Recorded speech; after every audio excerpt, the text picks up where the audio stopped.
C'était dur, c'était dur. J'ai même failli faire un suicide.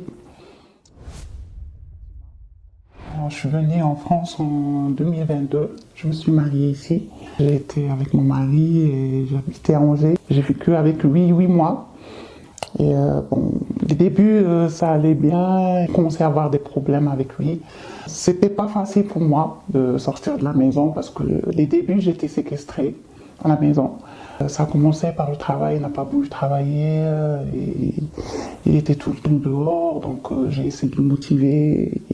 J'ai pu sortir de la maison et je me suis intégrée à des associations.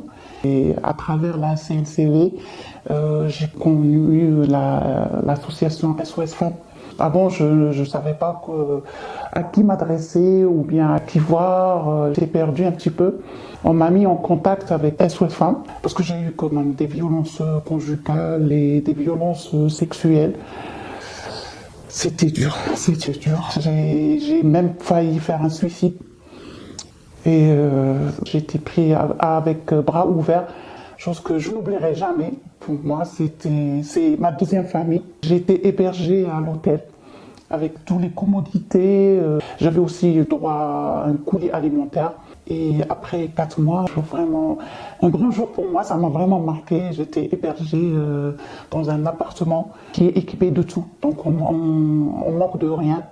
Dès que je me sens pas bien, des fois durant la journée ou bien la semaine, je viens ici dans l'appartement. Il y a plusieurs activités à faire donc, avec d'autres femmes, bien sûr. À chaque moment, j'ai besoin de l'association, donc ils sont toujours présents pour nous.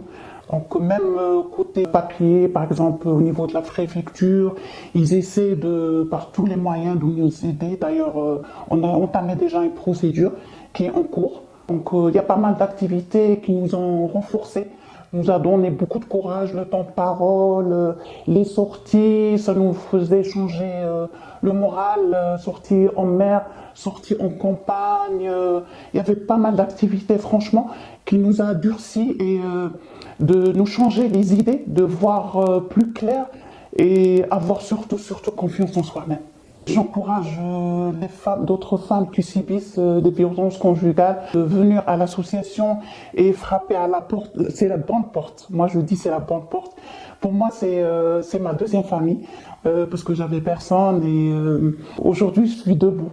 Mais ça restera des séquelles qu'on va vivre avec. On n'a pas le choix. Il y a toujours du mal pour du bien. Donc c'est vrai, j'ai toujours cette peur, mais moi, je reste toujours positif et quand même, je ne généralise pas tous les hommes. Quand même, il y a des hommes qui sont vraiment bien. C'est vrai que j'avais toujours cette peur et je l'ai toujours. Mais si jamais un jour je trouverai peut-être le bon accompagnant, pourquoi pas recommencer notre vie et la vie continue. N'ayez pas peur, ne restez pas chez vous. Prenez le courage entre vos deux mains et allez vers l'avant. Voilà. Et allez vers l'avant.